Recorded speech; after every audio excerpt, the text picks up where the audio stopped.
कभी भी कांग्रेस पार्टी को इतना मतदान नहीं हुआ जितना कि मेयर के चुनाव में मेरे को जितना वोट पड़ा। तो वो काशीपुर का प्यार और आशीर्वाद था। यदि आप अच्छा करना चाहते हैं, सेवा करना चाहते हैं, तो आपको उसमें इन्वॉल्व होना पड़ेगा। कहीं ना कहीं उन चीजों का नुकसान भी हुआ, व्यापारिक रूप से भी नुकसान हुआ, वकालत से भी नुकसान हुआ। पूरे 12 महीने जाड़े ही पड़ते रहेंगे तो आदमी नहीं जी सकता, गर्मी पड़ती रहेगी नहीं जी सकता। इसलिए राजनीति में भी परिवर्तन जनता की समस्याओं के लिए, निदान के लिए आवश्यक है।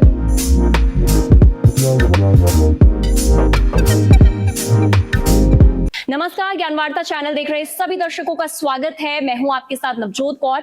रूबरू के इस खास शो में आपकी मुलाकात आज मैं करवाने जा रही हूं एक ऐसे व्यक्तित्व के साथ जिनकी पकड़ जो है समाज और राजनीति दोनों ही क्षेत्रों में है।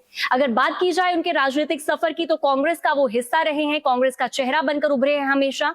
इसी के साथ उनका मुख्य उद्देश्य जनसेवा का रहा है। उनकी सोच साफ है, समाज की सेवा, लोक भलाई के कार्य और इसी के साथ एक बेहतर भविष्य का निर्माण।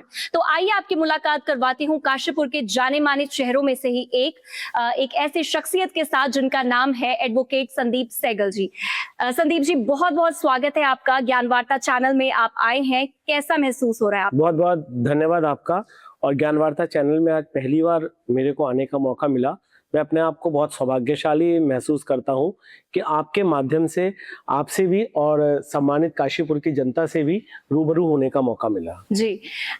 इसी के साथ सबसे पहले मैं शुरुआत करूंगी। लोग आपको जनसभाओं में देखते हैं, सुनते हैं, सोशल मीडिया पर भी आप काफी एक्टिव हैं, लगातार आप पोस्ट करते रहते हैं।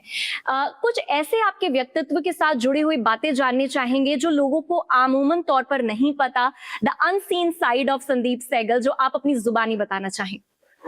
मुझे लगता है कि आज की तारीख में जो कुछ भी है वो सब कुछ जनता के सामने है, क्योंकि काशीपुर एक ऐसा स्थान है, देवभूमि हमारे उत्तराखंड का मुख्य द्वार भी है।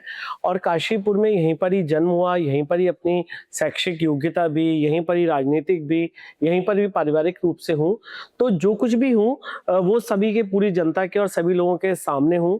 जैसा अंदर हूँ वैसा बाहर हूँ। बहुत सारी ऐसा नहीं मन करता कि आप अंदर से कुछ और है, दिखाने के लिए कुछ और है। तो कई बार ये वाली जो आदत है लोगों को बुरी भी लग जाती है कि जो कुछ भी अंदर है मन के वो एकदम सामने आ जाता है या चेहरे पर दिख जाता है। गलत को गलत मुझे लगता है कि कहना ही चाहिए, तभी आप समाज में अपना स्थापित कर पाते हैं। यदि आप गलत को गलत नहीं कहेंगे, सही को सही नहीं कहेंगे, तो हमेशा भ्रमित रहेंगे और आपका एक माइंड कंसेप्ट क्लियर ये नहीं हो सकता कि हमें इस बात को यदि लेकर चलते हैं, यदि कि हमने किसी के केवल पीछे चलना है और वो गलत भी यदि चल रहा है तो हम गलत लाइन पे चलते हैं। तो ये हमेशा रहा कि गलत को कह देता हूँ और वो बात फेस पर सामने झलक जाती है, आ जाती है वो बात। तो मुझे लगता है कि वो शायद क्वालिटी में मैं अपने आप को मानता हूँ। मुझे लगता है कि ठीक है, आप दो तरफ नहीं चल रहे, अंदर भी जो आपके है वो सब कुछ बाहर दिख रहा है। तो ये होना भी चाहिए। जी बिल्कुल। जानना चाहेंगे, बिकॉज आपके नाम के आगे एडवोकेट है, आपने वकालत की पढ़ाई की है, एडवोकेसी से लेकर राजनीति तक का सफर आपका, ये रुझान जो है ये शुरू से था? आपने पहले से ही सोचा था कि वकालत के बाद अगला स्टेप आपका पॉलिटिक्स होगा, या फिर सिस्टम को भीतर से बदलने की एक चाह आपके मन में आई, एक महत्वाकांक्षा थी? क्या कुछ इसका पूरा मोटिव था? बहुत कुछ था। एक्चुअल में क्या था कि जब उत्तराखंड यहाँ पर बना, कॉलेज टाइम से पॉलिटिक्स से जुड़े हुए था। और ये मुझे लगता था कि आप दूर से बैठकर, दूर से केवल आप अपने इंटरव्यूज देकर या सोशल मीडिया पर आकर या कहीं पर भी जनसभाओं में जाकर आप केवल अपनी बात को रखें कि सिस्टम ऐसा नहीं ऐसा होना चाहिए, तो वो करना आज के पॉलिटिक्स में नामुमकिन है। जी। आपको यदि कुछ बदलाव करना है, कुछ अच्छा करना है और समाज के लिए आप चाहते हैं, आने वाली जनरेशन के लिए यदि आप कुछ चाहते हैं कि अच्छा होना चाहिए, तो निश्चित रूप से आपको उस वाली लाइन में आना पड़ेगा, उस लाइन में अंदर घुसना पड़ेगा। तो कहीं ना कहीं ये मोटिव रहा।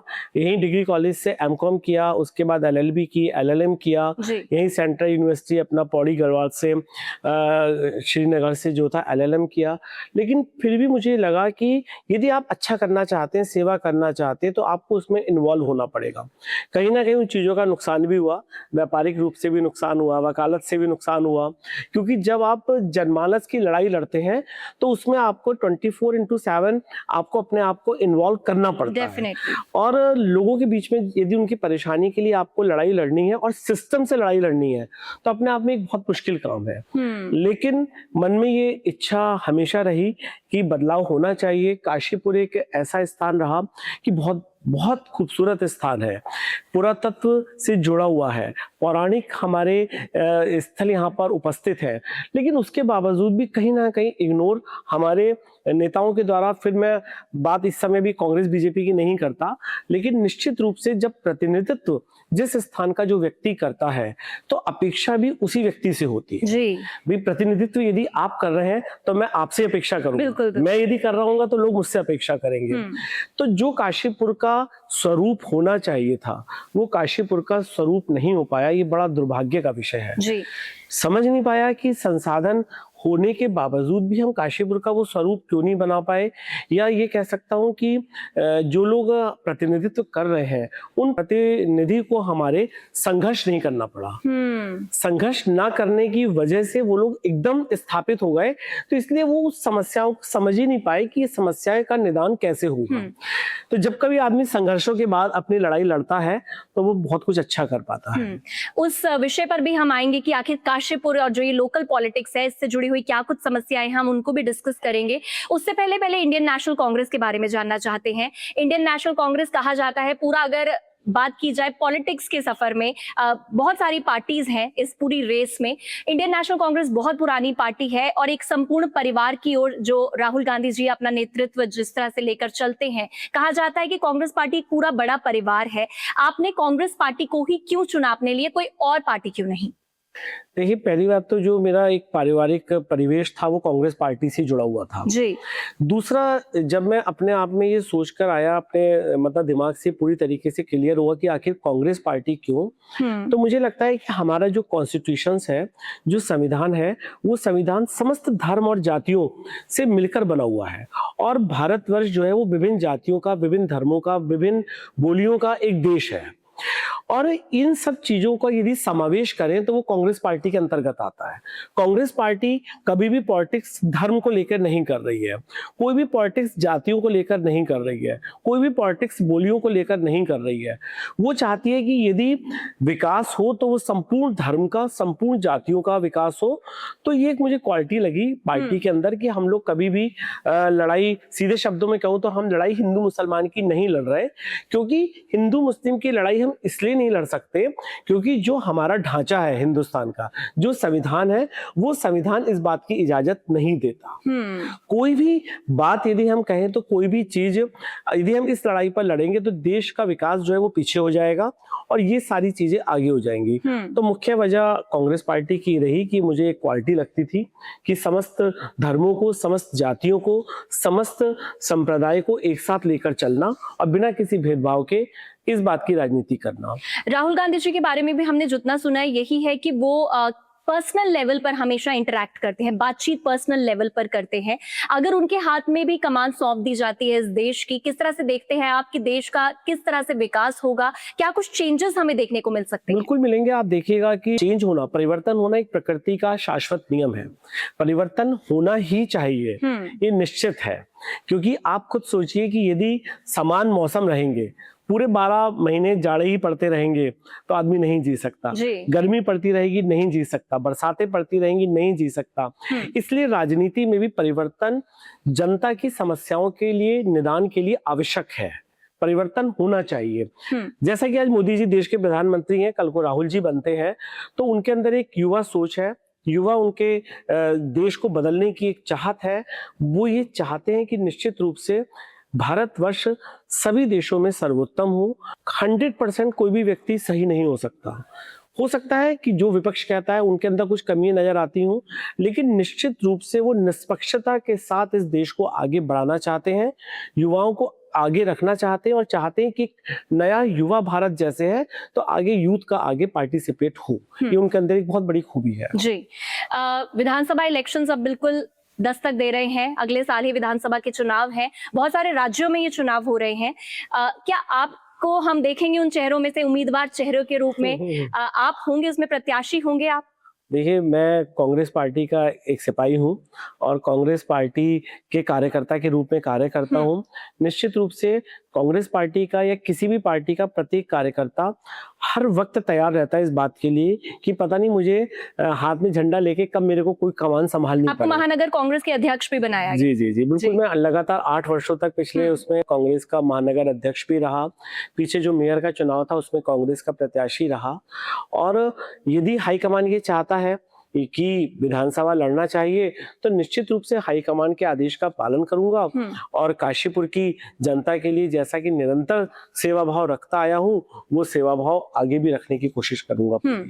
विधानसभा इलेक्शन अब बस कुछ ही समय में है, तो क्या तैयारी, क्या आपके अपने लेवल पर अभी कुछ चल रही है? लोगों के साथ आपने ज्यादा बातचीत करनी शुरू की है, जनसभाओं में जाना ज्यादा शुरू किया है ताकि लोग कहीं ना कहीं कनेक्ट होना शुरू हो? ऐसा कुछ किया जा रहा है आपकी तरफ देखिए, से? जो ये काशीपुर की विधानसभा ये एक परिवार है जी। अभी जब मैं निगम का चुनाव लड़ा तो मैं आपको बताना चाहूंगा कि काशीपुर से मुझे इस हिसाब से प्यार और उससे आशीर्वाद मिला कि जो मैं यदि सोचता भी हूं तो कहीं ना कहीं अपने आप को भावुक महसूस करता हूं कि कभी भी कांग्रेस पार्टी को इतना मतदान नहीं हुआ जितना कि मेयर के चुनाव में मेरे को जितना वोट पड़ा।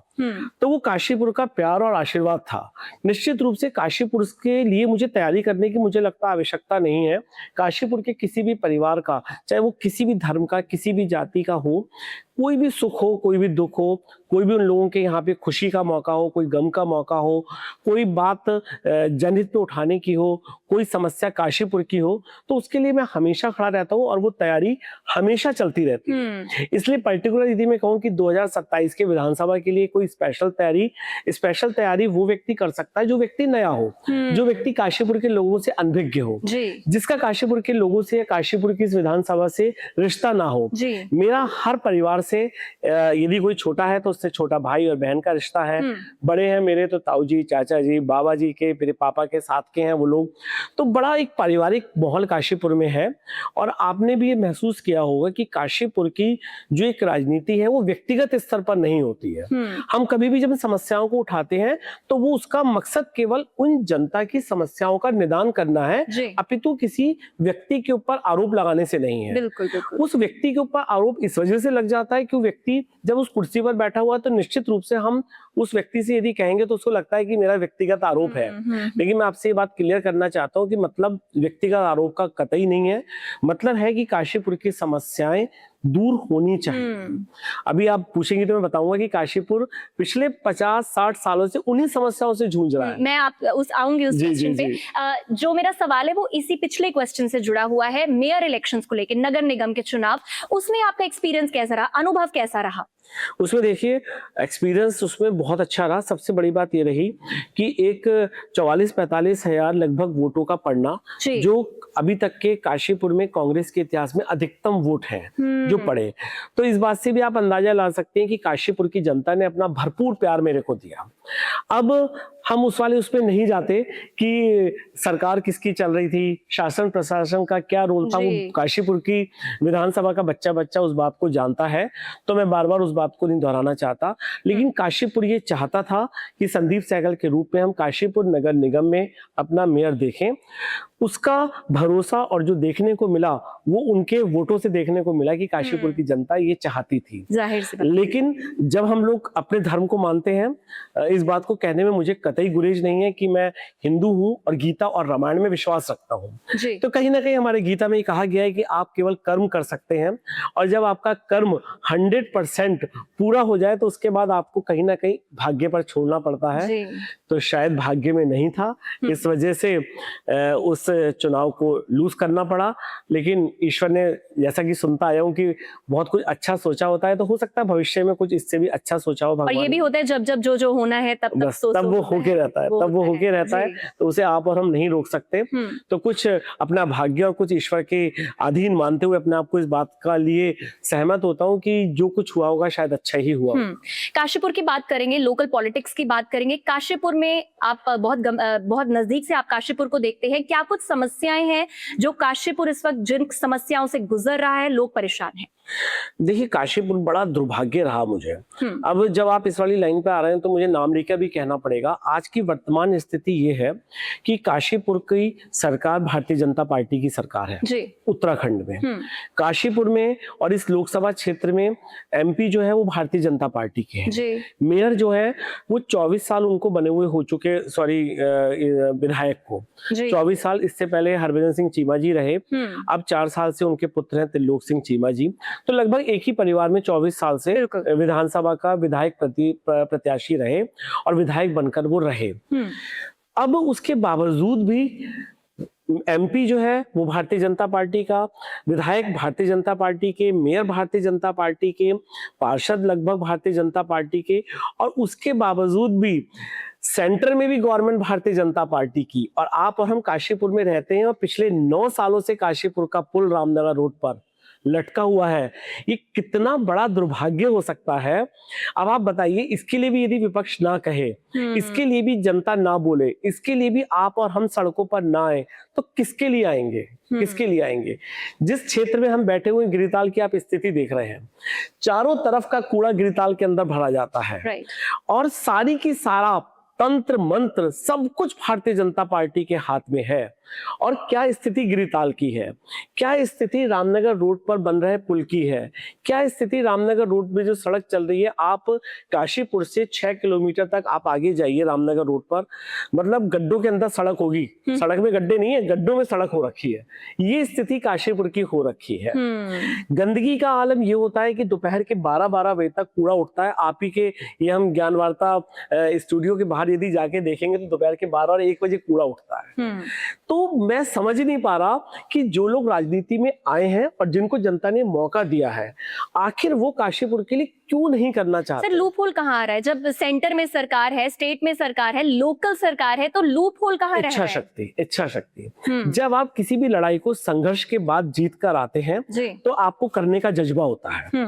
और यहाँ पर स्थिति ये हुई है कि भारतीय जनता पार्टी के विधायक 20 साल से रहे।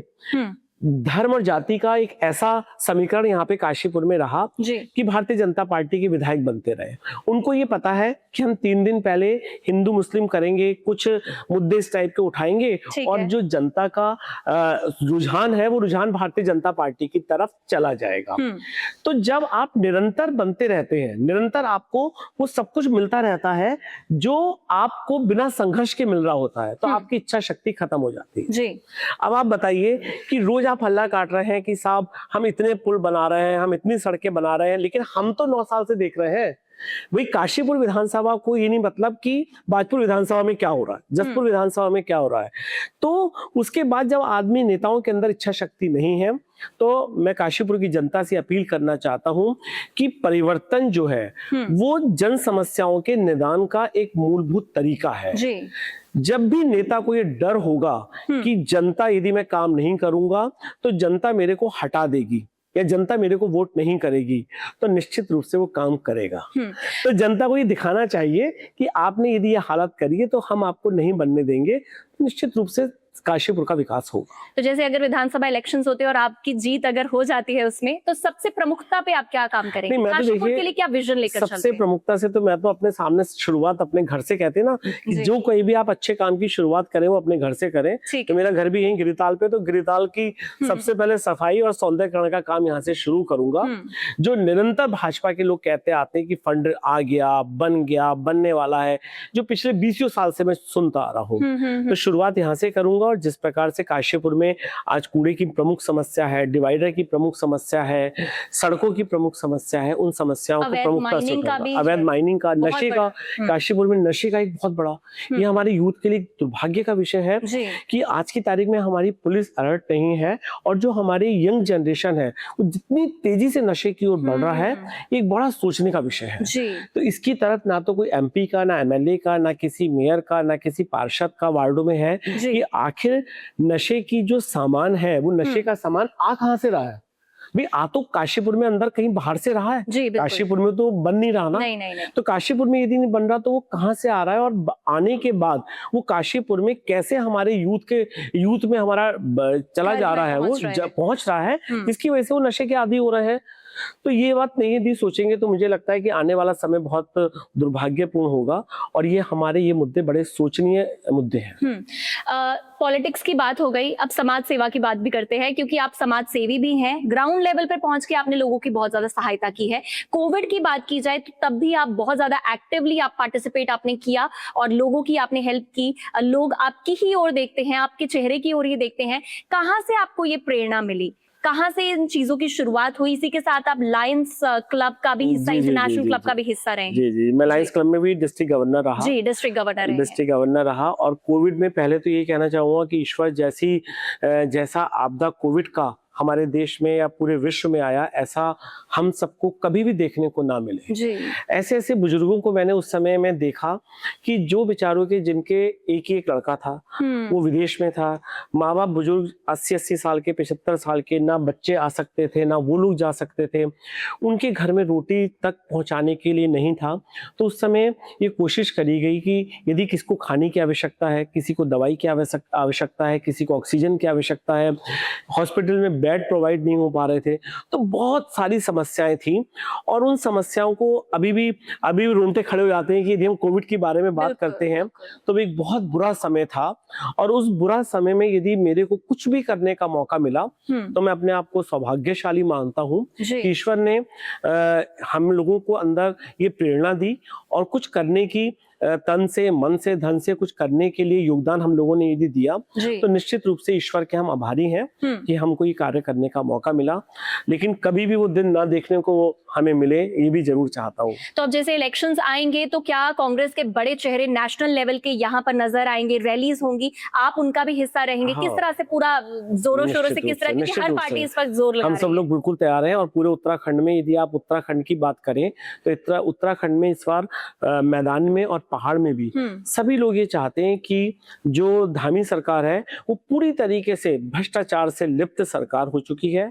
खनन का यहाँ पे पूरी तरीके से जोर हो चुका है। सड़कें जो टूट रही हैं, सड़कें जो बुरी हालत है सड़कों की, उसका प्रमुख वजह है अवैध खनन।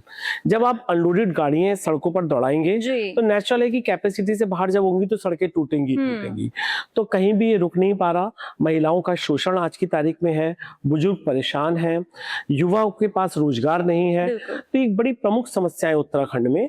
और जैसा कि मैंने आपने कहा कि लोग चाहते हैं कि परिवर्तन हो। 2027 में उत्तराखंड इस बार कांग्रेस की तरफ देख रहा है और निश्चित रूप से ये हम विश्वास के साथ कह सकते हैं कि 2027 में उत्तराखंड में कांग्रेस की सरकार बनेगी। और जो लोग विकास से अछूते हैं, भ्रष्टाचार से मुक्त होना चाहते हैं, युवाओं को रोजगार देना चाहते हैं, जो महिलाएं एक सुरक्षित जीवन जीना चाहती हैं, वो सारी की सारी मूलभूत सुविधाओं के साथ कांग्रेस पार्टी 2027 में सरकार बनाएगी। मेरा आखिरी सवाल, कांग्रेस पार्टी यूथ को बहुत ज्यादा आगे लेकर आना चाहती है। अब भी आपकी सरकार की ओर से नेशनल लेवल पर यही है कि आप प्लीज यूथ को आगे लेकर आए। यूथ चेहरे, यंग चेहरे उनको चाहिए। यूथ के नाम पर आप क्या संदेश देना चाहते हैं? यूथ और पॉलिटिक्स किस तरह से कनेक्शन हो, क्योंकि बहुत सारे यंगस्टर्स ऐसे हैं जो पॉलिटिक्स में आना ही नहीं चाहते। ये दुर्भाग्य है। वही मैंने कहा कि बड़ा दुर्भाग्य है कि पॉलिटिक्स में आप नहीं आना चाहते। आप जब किसी चीज को बदलना चाहते हैं तो उस बदलने के लिए आपको उसका हिस्सा बनना पड़ेगा।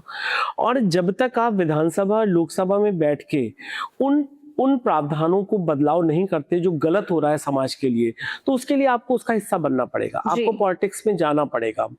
तो मैं युवाओं से कहना चाहता हूं कि पॉलिटिक्स गलत चीज नहीं है।